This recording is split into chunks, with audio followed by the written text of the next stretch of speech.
Bonjour à tous et à toutes, je suis ravie de vous retrouver aujourd'hui en vidéo pour vous présenter le book haul du mois de mars. Pour ce mois-ci, j'ai décidé de faire un book haul juste pour mars parce que vraiment ça a été complètement indécent et que j'ai acheté beaucoup trop de livres au mois de mars.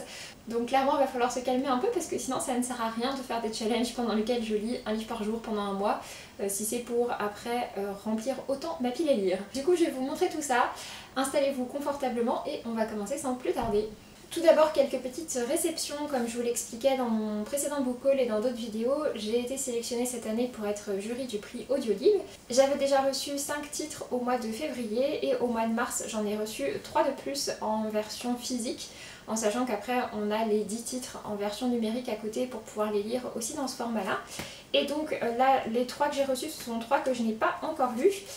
Tout d'abord on a Les yeux de Mona qui est un titre qui se passe autour de Mona Lisa avec une histoire autour de l'histoire de l'art, etc. C'est un roman qui est assez long, qui fait 16h40, qui est donc sur 2 CD pour la version audio et c'est pour ça que je ne l'ai pas encore lu parce que c'est je crois le plus long de la sélection. Un autre titre assez long avec La Louisiane par Julia Malay, je ne sais pas comment ça se prononce. Ça fait 12h45 donc pareil c'est assez long et ça se passe en 1720 à la Salpêtrière et on va suivre des femmes qui sont volontaires entre guillemets et qui seront envoyées en Louisiane afin d'épouser des colons français et parmi elles on va suivre 3 femmes. Apparemment c'est basé sur une histoire vraie. Et le petit dernier, il s'agit de La dernière allumette par Marie Vareille, qui lui a un titre contemporain un petit peu plus feel good, même si je sais que Marie Vareille a quand même tendance à mettre quelques sujets un petit peu plus compliqués dans ses titres. De ce que j'ai vu des autres membres du jury, ceux qui l'ont lu l'ont beaucoup apprécié, donc on verra bien ce que ça donne. Lui il est plus court, il fait 7h45. Et je crois qu'il est sorti en audio quasiment en même temps que sa version papier, je crois qu'il vient de sortir aussi en version papier. Donc voilà, après pour celui-ci j'ai pas forcément envie de trop regarder le résumé, c'est le genre d'histoire où j'ai pas forcément envie d'en savoir trop avant de le commencer. Et pour terminer sur les services presse, j'ai reçu un roman de la part des éditions Poulpe Fiction. C'est un titre qui est sorti il y a quelques mois mais je l'avais jamais reçu quand je l'avais demandé. Et quand ils ont envoyé le nouveau catalogue avec un nouveau titre de cette collection, je leur ai dit du coup que je l'avais jamais reçu le précédent. Et ils me l'ont renvoyé. Du coup je suis vraiment contente. Il s'agit du roman qui s'appelle La Tour de Jeanne par Florence Medina. Et c'est un récit qui se passe donc pendant la construction de la Tour Eiffel. Et j'aime vraiment bien cette collection de romans historiques jeunesse. C'est vraiment très jeunesse, publié aux éditions Poulpe Fiction. De manière générale j'aime bien les romans historiques et j'avais déjà lu d'autres de Florence Medina et je trouve qu'ils sont à chaque fois bien construits et c'est fait de manière intelligente et assez instructif pour des jeunes lecteurs. Donc voilà, celui-ci du coup me disait vraiment bien, je suis vraiment curieuse de voir ce que ça va donner. On va enchaîner avec les achats neufs, c'est pas là où j'en ai le plus, loin de là. Du côté des achats neufs, tout d'abord je me suis procuré le roman Les Nuits Bleues par Anne-Fleur Multon qui est publié chez Point pour la version poche. C'est un titre que j'ai adoré, c'était une de mes meilleures lectures de l'année 2023, ça a été un coup de cœur pour moi et je vous en ai parlé dans ma vidéo de top. Et du coup c'est un titre que j'avais lu en version numérique donc je ne l'avais pas avec moi en format papier et j'avais envie de me le procurer parce que je l'ai vraiment beaucoup apprécié. Je me suis également procuré le tome 7 de Magus of the Library qui est sorti au mois de mars. Je ne l'ai pas encore lu alors que je comptais le lire rapidement donc il faudrait que je le lise. Magus of the Library c'est une très chouette série de mangas avec des dessins vraiment très beaux qui se passent dans un univers dans lequel les livres sont très mis en avant et on suit un jeune garçon qui ne fait pas partie d'une ethnie qui est forcément très bien vue, qui est très en vogue mais qui rêve de devenir bibliothécaire et on va le suivre du coup dans son apprentissage, comment est-ce qu'il va suivre ses rêves, passer les concours, etc. C'est un récit que je trouve vraiment très chouette et j'ai hâte de lire ce tome 7. Et pour terminer, je me suis procuré Peine de mots perdus par Jean-Laurent Del Socorro qui est sorti le 1er mars et qui me faisait super envie. C'est un titre que j'ai déjà lu, je vous en ai parlé dans ma dernière vidéo, donc mon point lecture du mois de mars. Et clairement je savais que ce serait un titre qui ne ferait pas long feu dans ma pile à lire parce que j'aime beaucoup l'écriture de Jean-Laurent Del Socorro et qu'en plus on retrouve ici son personnage qui s'appelle Axel, qu'on a déjà suivi dans d'autres de ses récits et c'est un personnage que j'aime beaucoup. Et pour ce récit-là, sans vous faire tout un résumé, c'est un récit d'imaginaire mais qui a vraiment un gros fond historique. Jean-Laurent Del Socorro s'appuie toujours sur des faits réels, sur des témoignages, sur des recherches sur l'époque, etc. sur laquelle il écrit ses romans. Et donc celui-ci se passe entre le 16e et le 17e siècle, à la fois en France et dans les îles britanniques. Après ça, on va pouvoir passer aux achats d'occasion et c'est là que j'ai craqué. Tout d'abord sur Vinted, c'est là où j'ai fait le plus gros de mes achats. J'ai également revendu pas mal de livres sur Vinted ces derniers mois, du coup j'avais pas mal de cagnottes, donc j'ai payé la plupart de ces romans avec ma cagnotte. J'ai juste rajouté un petit peu pour les petits derniers de la pile que je vous montrerai juste tout à l'heure. Pour commencer, en tout début de mois, je me suis procuré Les fleurs les plus dangereuses n'ont pas d'épines. On est ici sur un roman de fantasy qui est prévu en 2 tomes. C'est un roman de fantasy dans lequel on va suivre 2 rivales qui s'affrontent pour laver l'honneur de leur famille. Je ne sais pas exactement de quoi ça va parler. Je me demande si c'était pas un récit avec un aspect LGBT à l'intérieur. En tout cas vraiment j'aime beaucoup cette couverture qui se déploie complètement pour faire un seul grand dessin. J'avais vu de très bons retours quand il est sorti, depuis j'ai vu d'autres retours qui étaient un peu plus mitigés, mais en tout cas je suis assez curieuse de le lire et puis le fait de savoir que c'est une duologie donc qui sera terminée en 2 tomes avec je crois un tome 2 qui est prévu assez rapidement derrière, ça m'intrigue pas mal et puis je suis jamais contre lire un petit peu de fantasy. Une autre sortie récente que j'attendais beaucoup, il s'agit de Nos armes par Marion Brunet. Marion Brunet c'est vraiment une autrice dont j'apprécie beaucoup le travail, que ce soit en ado ou en adulte, puisqu'elle sort maintenant également des romans adultes. C'est vrai que je pense que je la préfère un petit peu dans ses romans ados parce que ses romans adultes ont tendance à être assez sombres, assez dark. Mais celui-ci m'intriguait vraiment bien. Ici aussi on a un personnage principal qui s'appelle Axel, on a plutôt un duo de personnages principaux, de 2 jeunes femmes qui commettent ensemble des braquages, sauf que l'une d'entre elles va être arrêtée et le récit va se passer pas mal d'années plus tard quand l'autre va voir ressurgir quelqu'un. Je sais plus exactement par quelle forme ça prend, si c'est un appel, si c'est la personne qui est en présence, etc. Et donc on se doute que c'est son alcoolite de l'époque qui va revenir. Ça me disait vraiment bien, j'ai hâte de découvrir celui-ci. Je m'étais également procuré Gwen and Art Are Not in Love par Lex Croucher, publié aux éditions Casterman, et c'est ma lecture en cours, j'en suis à peu près à un tiers du récit et c'est plutôt sympa. On est sur un récit qui se passe après la légende arthurienne puisqu'on nous explique que nos personnages sont des descendants, enfin que l'un des deux est un descendant assez éloigné du roi Arthur et nos personnages du coup s'appellent Gwen et Art et ils sont et ils sont destinés à s'épouser sauf que ils s'apprécient pas beaucoup et puis qu'en plus de ça, ça ne correspond pas à leur orientation sexuelle et ils vont décider en fait de s'allier pour pouvoir s'aider mutuellement à vivre la vie qu'ils souhaitent vivre. Et encore une sortie récente avec La malédiction d'argile par Jeanne Bockney-Carl. C'est publié aux éditions Scrinéo, je l'avais reçu en service presse numérique mais je l'ai toujours pas lu et de toute façon c'était un titre que j'avais envie d'avoir donc voilà, je me suis procuré également en version papier. C'est un récit qui se passe dans le même univers que son précédent roman qui s'appelait 1000 lions, qui est un titre que j'avais beaucoup apprécié et du coup je suis très contente de retourner dans cet univers. Les chapitres sont très courts donc ça a l'air assez dynamique. J'espère resituer assez facilement l'univers parce que j'ai quand même lu 1000 lions il y a un petit moment, mais comme celui-ci est prévu pour pouvoir se lire indépendamment, normalement ça devrait le faire.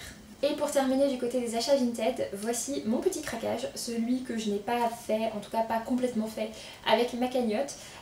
J'avais très envie de me procurer cette série, j'avais très envie de reprendre en fait cette série puisque j'avais déjà lu le premier tome à l'époque de la sortie en français et puis je m'étais jamais relancée. En plus je sais que l'auteur a quand même quelques polémiques sur le dos mais je ne sais pas expliquer pourquoi, j'avais très envie de lire ça et du coup j'ai fureté sur Vinted et j'ai réussi à trouver la trilogie complète pour à peu près 50 € je crois. Et donc il s'agit de la série Nevernight dans leur version collector que je trouve vraiment super jolie. Donc c'est surtout le tome 1 qui est plus compliqué à trouver et qui souvent est un peu plus cher. Donc ce tome 1 qui s'appelle N'oublie jamais. Ensuite on a le tome 2 Les grands jeux que je n'avais donc pas lu. Et le tome 3 qui s'appelle L'Aube obscure. Le premier tome j'avais trouvé ça vraiment sympa, vraiment très prenant même s'il y avait quelques petits défauts, certaines choses qui m'avaient un petit peu dérangé à la lecture.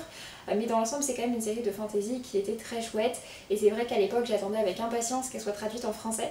Je lorgnais dessus depuis des années et des années en version originale mais j'avais pas le niveau en anglais pour pouvoir le lire. J'avais même commencé à essayer de le lire mais j'avais laissé tomber. Donc voilà, du coup j'ai décidé de reprendre. Je me suis racheté donc les 3 tomes dans ces éditions vraiment très jolies et du coup j'espère me relancer dedans et les lire assez rapidement. On continue avec d'autres petits achats d'occasion dans un vide-grenier en dépôt-vente, j'ai trouvé Le Dernier Enfant par Philippe Besson. C'est un titre qui est sorti il y a quelques années, que j'avais écouté pour ma part en version audio, donc je ne l'avais pas en version physique. De tous les récits récents de Philippe Besson, je pense que Le Dernier Enfant c'est celui que j'ai le moins apprécié, parce que c'est celui où les thématiques me parlaient le moins. Ça parle de l'histoire d'une femme dont le dernier enfant est parti de la maison et qui se retrouve du coup à devoir vivre sa vie seule, sans qu'elle tourne autour de ses enfants. C'est un récit que j'avais bien apprécié, mais voilà, par rapport à d'autres titres de l'auteur, c'est pas mon préféré. Malgré ça, j'avais envie de l'avoir, et du coup je crois que je l'ai payé 1 euro, quelque chose comme ça, et il est en parfait état, donc voilà, je suis contente de pouvoir l'ajouter à ma bibliothèque. Et puis dans un magasin Nose, qui est donc un magasin de déstockage, quand j'y suis passée, ils avaient reçu un arrivage des éditions Kennes, et du coup ils étaient tous en prix déstockage à 3 euros, et je me suis procuré 2 de leurs titres. Tout d'abord j'ai pris Au lac d'amour par Sarah Maud Beauchesne, qui est une autrice québécoise, et c'est un titre que j'avais beaucoup apprécié. Je l'ai déjà lu, je l'avais écouté en fait en version audio l'été 2022. J'en ai gardé un très bon souvenir. C'est un roman adolescent, mais plutôt grand adolescent, qui parle beaucoup du début des histoires d'amour, du début de la découverte de son corps, de sa sexualité, de sa sensualité, et c'est un titre voilà, qui m'avait beaucoup plu, puis j'aime beaucoup cette couverture, donc je suis très contente de l'ajouter à ma bibliothèque. Et pour le second, pour le coup, je ne l'avais pas lu, mais je l'avais pas mal vu passer, ça m'intriguait pas mal. C'est un récit qui est écrit vraiment très gros et qui est vraiment court, donc à mon avis ça va se lire vraiment super rapidement. Et il s'agit du coup du roman qui s'appelle Eclipse par Marie-Lou Addison. Je ne me souviens plus exactement de quoi ça parle, mais en tout cas c'est un titre qui m'intéressait bien, qui a l'air de parler de la vie d'une adolescente dont la vie n'est pas forcément facile. C'est plutôt un roman contemporain si j'ai bien compris, donc on verra bien ce que ça va donner. Et pour terminer, quelques cadeaux, parce que j'ai été pas mal gâtée et du coup ça s'ajoute aussi à ma pile à lire, parce que tout ça, ça ne suffisait pas. Tout d'abord, au mois de mars, en fait, il y avait ma fête, la Saint-Axel, ça tombe le 21 mars, le jour du printemps et le jour de la Sainte Clémence. Du coup, c'est jamais écrit dans les calendriers, mais si vous cherchez, c'est bien le 21 mars. Et du coup à cette occasion mon compagnon m'a offert un livre, il m'a laissé choisir clairement ce que je voulais dans ma wishlist, il m'a dit prends une édition collector, c'est un cadeau, c'est l'occasion. Donc du coup j'ai écouté ce qu'il m'a dit et je me suis procuré le premier tome de 6 couronnes écarlates par Elisabeth Lim, qui est sorti aux éditions Rajo pour la version française, avec ces sprays d'égistes comme ça, la toute bleue, qui sont super jolies. Le second tome vient de sortir avec des sprays d'égistes pour le coup qui sont vert pastel assez flash. Et c'est aussi du coup la sortie du tome 2 qui m'a motivée à me procurer ce tome 1. Cette édition collector en hardback est devenue un peu plus difficile à se procurer, mais il y a quand même des stocks. Pour notre part on l'a pris sur Amazon parce qu'on ne le trouvait pas ailleurs dans les librairies du coin. Mais voilà, en tout cas le tirage n'est pas complètement épuisé si jamais ça vous intéresse. Et du coup celui-ci on est sur une réécriture d'un conte que je ne connais pas. Je crois que c'est la réécriture d'un conte avec un... genre Le Garçon et le Cygne, quelque chose comme ça, je me souviens plus exactement comment ça s'appelle. En tout cas c'est un titre qui se passe en Asie, je sais plus si c'est en Chine ou au Japon ou ailleurs. Et le petit truc qui est noté derrière, c'est une princesse en exil, un sort à briser, un empire à sauver. J'avais vu de très chouettes retours sur ce récit-là. Alors il paraît pas comme ça, mais il fait quand même un peu plus de 500 pages, donc il est quand même assez long. Mais voilà, j'ai hâte de le découvrir et vraiment j'adore cette couverture, j'adore cette édition, je le trouve vraiment super joli. Et comme si ça ne suffisait pas, quelques jours plus tard, il a passé une commande sur Rakuten et il m'a demandé si je voulais en profiter pour prendre quelque chose. Et du coup j'en ai profité pour me prendre 2 tomes 2, en sachant qu'en fait ce sont 2 duologies que je n'ai pas commencé à lire, mais je me suis dit tant qu'à faire, autant avoir les 2 tomes à chaque fois. Ce sont 2 duologies sur lesquelles j'ai pas beaucoup de doutes sur le fait que ça va me plaire.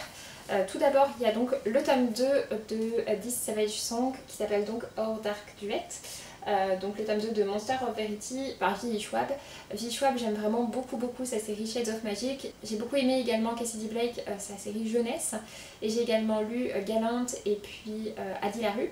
Du coup voilà, j'ai quand même lu pas mal de ces titres et je sais qu'en général ça me plaît bien. Pour ce récit-là, on est sur un récit plutôt fantastique avec un côté assez sombre et un lien autour de la musique. J'ai toujours pas lu le tome 1 que j'ai acheté au salon de Montreuil il y a 2 ans à peu près, quelque chose comme ça, et que j'avais fait dédicacer par V.E. Schwab. Donc voilà, il serait temps que je me lance et du coup que j'enchaîne avec le tome 2. Et pour le second, il s'agit du tome 2 du roman Le Son des Princes par Romain Delplanque aux éditions de L'Homme sans nom. Ce tome 2 s'appelle L'éveil des réprouvés et c'est une série de fantasy qui me fait très envie depuis un certain moment. Le tome 2 est un peu plus compliqué à se procurer, donc là il l'avait sur Rakuten chez un vendeur pro qui le vendait vraiment pas très cher, et heureusement parce que les autres le vendaient des fois à 45 €, enfin des prix complètement aberrants. Par contre la série est également disponible en format poche, elle est beaucoup plus facile à se trouver et j'ai très envie de les lire, d'autant plus que Romain Delplanque a sorti un spin-off qui s'appelle La ville au plafond de verre qui me fait extrêmement envie. Donc voilà, du coup il faut que je lise d'abord la duologie principale. J'avais déjà le tome 1 depuis un petit moment dans ma pile à lire, mais c'est vrai que je me freinais un peu par rapport au fait que le tome 2 était pas facile à trouver et que je le trouvais jamais dans l'édition grand format et que c'était celle-ci que je voulais puisque c'est celle que j'ai pour le premier tome. On est ici sur de la fantasy, je sais pas forcément énormément plus de choses, mais c'est un titre qui me fait très envie. Et pour terminer, je sais pas vraiment si on compte ça comme un cadeau ou pas, enfin c'est un cadeau qu'on s'est fait à nous deux on va dire. On a décidé avec mon compagnon de commencer à lire Ludo Ventis Aciem, qui est une fanfiction Harry Potter qui a été écrite par Yelena. Yelena c'est une autrice que j'apprécie beaucoup, c'est elle qui a écrit ces romans-là, Les Chroniques des Fleurs d'Opale et puis également Persona, dont je vous ai parlé récemment et que j'apprécie énormément. Et elle a donc écrit également une fanfiction Harry Potter qui se passe après les événements de la série. Et c'est une fanfiction qui au total est plus longue que la saga originale. Donc voilà, c'est assez costaud. L'avantage également c'est que ça nous permet de replonger dans l'univers d'Harry Potter sans financer J.K. Rowling, étant donné qu'avec ses derniers propos en date depuis ces dernières années, on a complètement décidé d'arrêter d'acheter quoi que ce soit qui soit en lien avec elle et encore moins de les acheter neufs pour éviter de lui reverser de l'argent, parce que même si elle en verse une partie pour des associations autour de l'éducation, on refuse de participer au fait qu'elle finance des associations anti-trans. C'est complètement à l'inverse de nos valeurs. Mais du coup, on s'est dit qu'on allait se lancer là-dedans. Adrien l'a déjà lu pour ce tome 1 qui est du coup plus court que les autres.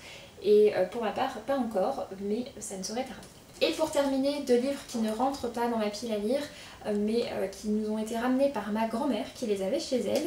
Il s'agit de deux énormes livres autour des contes.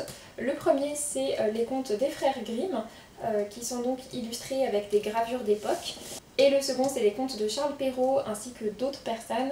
Et pareil, c'est également illustré donc dans des chouettes éditions qui sont assez anciennes. Et donc effectivement pour celui-ci, il est daté de 1996, donc juste un an après ma naissance. Sur ce, j'en ai donc fini avec ce gros book haul, j'espère que ça vous aura plu. N'hésitez pas à me dire si vous avez déjà lu certains de ces titres, s'il y en a certains que vous me recommandez tout particulièrement.